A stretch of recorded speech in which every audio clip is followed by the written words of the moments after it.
Login करते हुए एक पेज से जब छुट्टी हो जाता है ना, तो आपको दूसरे पेज पे जाने के लिए अलाउ करता है वो, तो उसके लिए यूज होता है यूज नेविगेट। और अगर ब्राउजर से एडिट, फर्स्ट करें एडिट करना, आपने ब्राउजर पे आईडी पास की है और वो आईडी आपको फेच करानी है रिएक्ट के अंदर, तो उसके लिए यूज होता है यूज पैरम। अच्छा खैर, यूज पैरम को एडिट करते हुए आईडी ब्राउजर से जाती है यूआरएल से बात होती है ना।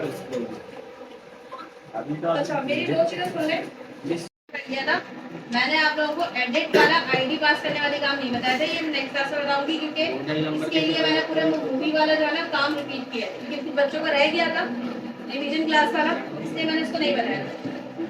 मैंने आपको पाथ बताया था कि पाथ कैसे देना है, मैंने आपको बताया था कि नैप, इनको आप लोगों को मैंने बताया था कि नैप बार में जाके नैप लिंक कैसे असाइन करना है, समझ में आ गई थी सबको।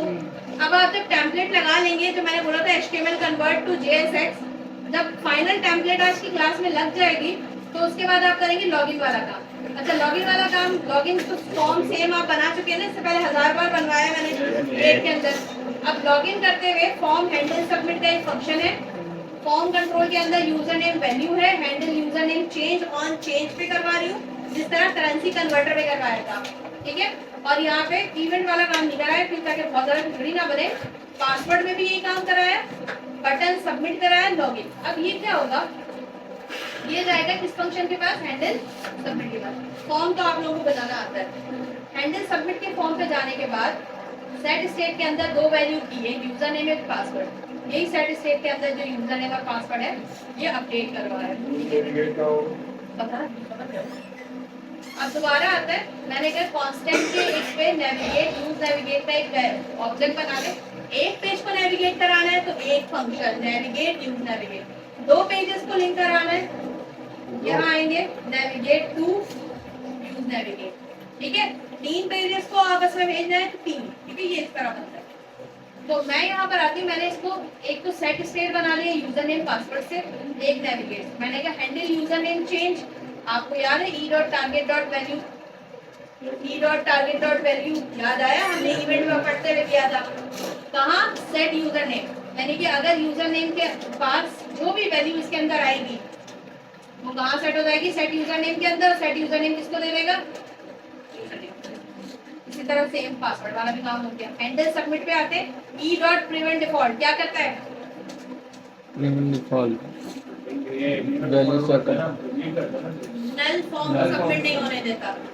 याद आया, इवेंट बढ़ाते हुए बढ़ाया था। मैंने कहा यूजर नेम अगर बराबर है एडमिन के और पासवर्ड बराबर है एपटेक के, तो कंसोल लॉग में प्रिंट करके दिखा दो और नेविगेट कर दो इसको कौन से पेज पे। और ये एडमिन कहाँ बनाया होगा आपने, मैंने कहा था कि भाई इस दुनिया में अगर कोई बच्चा आता है तो उसका नाम रखा जाता है। तो जितने भी पेजेस बनते हैं सबसे पहले उन पेजेस के नाम रखे जाते हैं, वो नाम कहाँ रखे जाते हैं, app.js के पेज पे। app.js के पेज पे मैंने इसका नाम रखा था, इसका नाम क्या रखा था, एडमिन। अभी चला के दिखा, चला के दिखाएंगे, समझ नहीं आ रहा। रिएक्ट में इसलिए करा रही हूँ अभी, तो राउटिंग पढ़ ली ना तुम लोगों ने, जो भी घुमाना है मुझे राउटिंग और एपीआई लगवा चुकी हूँ मैं आप लोगों से। मैं एक तो लेक्चर और इसलिए ड्रैग कर रही हूँ आप लोगों को, ताकि जब आप एक्सप्रेस जीएस पढ़ने के बाद जो प्रोजेक्ट बनाए ना तो आपको सब कुछ क्लियर हो। अगर मैं यही चीज एक्सप्रेस जीएस पढ़ाने के बाद बताऊंगी ना, सब खिचड़ी बन जाएगी।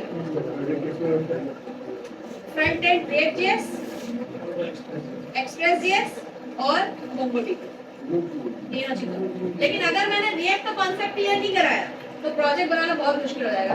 आप मॉड्यूलर दे दें, मॉड्यूलर देने के बावजूद भी मैं प्रोजेक्ट बेस्ड काम करवाती रहूंगी आपको। अभी देखिएगा, ये मॉड्यूलर देने के बाद फ्लटर में ई-कॉमर्स पढ़ी थी ना, npm स्टार्ट। अभी मैंने इसमें insert, update, delete, edit API से करना बताना है, ताकि जब आप प्रोजेक्ट बनाए ई प्रोजेक्ट तो आपको पता हो गया एडमिन पैनल इधर है, यूजर पैनल इधर है, एपीआई से डाटा आ रहा है। ये पूरा कांसेप्ट क्लियर करने के बाद ही मैं एक्सप्रेस जेएस स्टार्ट कराऊंगी। लेकिन HTML की पूरी कोई भी रैंडम थीम उठाएं, उसको उसके अंदर इंप्लीमेंट कराएं। कैसे करवाएंगे, HTML टू JSX कन्वर्टर बताया था, लॉगिन है, एडमिन, पासवर्ड क्या दिया मैंने, After, कौन से पेज पे जाएगा? एडमिन के जो भी मतलब मूवी जैसे एड मूवी जो भी आ रही थी, अब ये देखिए ये पूरी मूवी क्योंकि मेरी एपीआई से फैच हो रही थी तो ये स्लो फैच हो रही है। तो अब ये वाला जो काम है ना ये मैंने इन लोगों की वजह से किया, निमरा लोगों की वजह से, क्योंकि एक्स्ट्रा क्लास लगा नहीं थी। अब यहीं पे आके मैंने क्या किया, राउटिंग से ना एडिट वाला काम करवा दिया। ये प्रॉप्स के अंदर शो हो रहा था मूवी लिस्ट, आपको सबको पता है, आप लोग सबने काम किया था। अब यहाँ पे अगर वॉच ना करूंगी तो ये मूवी दिखा देगा, इन्फो करूंगी तो ये इन्फो दिखा देगा। देखो आईडी नंबर 3 लेके गया, उसे 3 की आ रही है मूवी दिखाएगा। ये वो नहीं बताया था मैंने कि ऐसे उधर देख दो तो फिर ये आईडी की तरफ क्लिक लगा देते हैं। ठीक है, अब यहाँ पे देखो मसला ये है, वो हैवी वो नहीं करो, तुम ये देखो इन्फो में क्लिक करके एक आईडी लेके जा रहा है, वो मूवी की आईडी नंबर ये यूज पैरम से फेच करवा रहा है। इन्फो पे क्लिक करके आईडी नंबर 5 ये भी यूज पैरम से करा रहे हैं। लॉगिन से तो यूज नेविगेट हो गया, अब बारी आती है यूज पैरम की। अब चाहे वो डिलीट कर दें, आप एडिट कर दें, एडिट करेंगे तो भी ये जवान के बाद सेव करने बोलेगा, नाम सेव कर सकते हैं आप। आईडी नंबर ये दो चीजें हैं, एक यूज नेविगेट जो कि लॉगिन के बाद डायरेक्ट पेज को रीडायरेक्ट कर देती है, एक यूज पैरम जो आपकी कहां से आ रही है, ऊपर आईडी आ रही है और नीचे उसी चीज की डिटेल दिखा रही है। इन्फो जवान की आईडी आई, यूज पैरम से कहते हैं। इसने यूज पैरम से इस पेज ने आईडी फेच की और उसी आईडी की सब कुछ दिखा दिया। यूज पैरम आपने कहां लगाया? यूज पैरम मैंने लगाया है यहाँ पे, जहाँ मूवी लिस्ट आ रही है सारी, ये मतलब हमने एडिट वाला काम ये जो है मूवी में सही किया। ठीक है, वो भी मूव किया इसलिए क्योंकि मैं एपीआई से डाटा फैच करवा रही थी, तो इसी के अंदर सब काम करवा दिए। ये अभी बिल्कुल सिर्फ हल्का समझो वरना पूरी वीडियो बन सारे जाएगी। Use param. ये मूवी लिस्ट है, ठीक है। ये मूवी लिस्ट के बाद ये एक आईडी जाएगी मूवी लिस्ट के बाद, दे रहे सबसे पहले इसको बता दिया मैंने कि आप नेविगेट करोगे यूज पैरम किधर है? जो पेज रिसीव करेगा उस पे आएगी ना। ये तो अभी वो वाली है जिसपे लिस्ट शो हो रही है, ये तो सिर्फ उस वाले पेज पे जिसपे सारी मूवीज शो हो रही है। उसको मैं आईडी दूंगी, कैसे आईडी दूंगी, यहाँ पर आके आईडी दूंगी। एडिट बटन से मैंने क्या कहा, मूवी डॉट आईडी लेके चले जाओ, इतना काम सबको आता है ना। एडिट बटन में मूवी डॉट आईडी लेके चला गया, ये आईडी कहाँ गया, एडिट के पेज पे। अब एडिट के पेज पे जब ये गई है तो आ जाए जरा ऐप डॉट जेएस के अंदर देखें, एडिट की एक कोई बटन बनी हुई है, मूवी एडिट, और क्या लेकर आ रहा है, मूवी आईडी एडिट लेकर आ रही है। आईडी। तो मैंने क्या किया, यहाँ से आईडी बता दिया कि इसके नेविगेशन बार से एक आईडी आएगी, ठीक है। और एडिट मूवी के पेज पे देखें, एडिट मूवी का पेज कहाँ नजर आ रहा है आपको, ये रहा एडिट। जैसे ही आप आते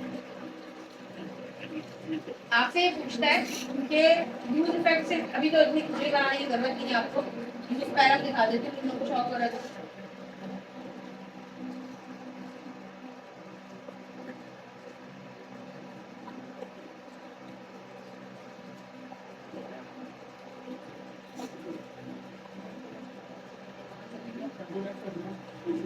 पूरा एक ही लाइन आपने बोर्ड को बनाया। यूज पैरम ये आईडी लेता है। अभी ये काम बिल्कुल समझने की जरूरत नहीं है कि मिस ये लाइन में क्या हो रहा है, ये लाइन में क्या हो रहा है, ये ऐसे नहीं समझना। जब मैं एपीआई से आपको इंसर्ट, ये सिर्फ यूज पैरम का यूज बता रही थी। अभी आपको जो करना है और लगाना है वो सिर्फ यूज नेविगेट वाला काम लगाना है, लेकिन एचटीएमएल की पूरी थीम लगाने के बाद उसके लॉगिन पे जाके ये वाला काम करना है बस। और राउटिंग की थीम लगाने के बाद ये काम करो बस, और राउटिंग वाला पूरा काम मैं लास्ट क्लास में करवा चुकी हूँ। एडिट वाला काम मैंने नहीं करवाया, यूज पैरम से दिखाया है आपको। अब से हम दोबारा ये वाला काम एक बार रिपीट करेंगे एपीआई के थ्रू। मॉक एपीआई पे जाएंगे, एक मॉक एपीआई का यूआरएल लेंगे, उसमें मूवी इंसर्ट कराएंगे, अपडेट कराएंगे, डिलीट कराएंगे। ये जो एपीआई है ये बनी बनाई एपीआई आपको मिलती है। मॉक एपीआई फ्री एपीआई होती है, उससे आपने जेसन प्रोडक्ट एपीआई से डाटा फैच करवाया है ना, करवा लिया तो वो तो चलो आपको हो गया। लेकिन मसला ये है कि कुछ बच्चों का रह गया था प्रॉक्स वाला काम, तो मैं अब एपीआई से दोबारा वो प्रॉक्स वाला काम 2 क्लास स्टैंड करके और फिर मैं आपको बताऊंगी कि होता क्या है कि जो आपका रिएक्ट है ना, ये अभी आप पूरा क्लाइंट पैनल पे काम कर रहे हैं। अगर मैं आपको ये बोल दूँ कि एडमिन पैनल भी बनाओ तो एक नया रिएक्ट का प्रोजेक्ट यूज करेंगे, बनाएंगे, उसमें एडमिन पैनल की थीम लगाएंगे, इस वाले में आप यूजर पैनल की थीम लगाएंगे, दो अलग अलग अलग अलग प्रोजेक्ट बन गए। हाँ जुड़ेंगे कैसे? मैं बताती हूँ जोड़ते कैसे। एक प्रोजेक्ट बनाया आपने रिएक्ट जेएस का, उसमें लगा दिया एडमिन पैनल की थीम, साथ नहीं बनता। एडमिन पैनल की थीम, इसमें लगा दिया आपने यूजर पैनल की थीम। डाटा तो एपीआई से आ रहा है, जोड़ने की जरूरत ही नहीं है। डाटा तो एपीआई से आ रहा है, जोड़ने की कोई जरूरत ही नहीं है। एसक्यूएल तो है नहीं कि इसमें भी टीबी कनेक्ट कराओ, इसमें भी टीबी कनेक्ट कराओ। इससे डाटा अगर फैच हो रहा है तो मूवी वहां से ऐड भी हो सकती है। वॉक एपीआई एक फ्री एपीआई होती है, हम नेक्स्ट क्लास में उस पर काम करेंगे, वरना वो पूरा शुरू कर जाएगा। अभी भी ये भी शुरू करने जा रहा है। ये तो यूज है, ये तो बच्चों वाला है। ये नहीं, वो जो मूवी शुरू है। वो मैंने बस वैसे ही बताया था। तो कहाँ नेविगेट वो एडमिन पैनल या फिर तो ये नेविगेट ये काम करेगा कि एक कैसे पकड़ लेगा, तो ये काम वो भी कर सकता है। कैसे कर रहा नहीं कर रहा था। था? मुझे बोला था इसने ये मिस नहीं कर रहा है राउटिंग, मुझे खुदिया वाला कर। मैं सारा यूज आ रहा है। मसला ये बेटा रिएक्ट एडवांस है ना, अभी मैं रिएक्ट खत्म पता है क्यों नहीं करा रही, मुझे पता है प्रोजेक्ट प्रमोशन की वजह मैं तभी से थोड़ा सा बस हो बस गया। ये काम है। कितना क्या नाम है? या तो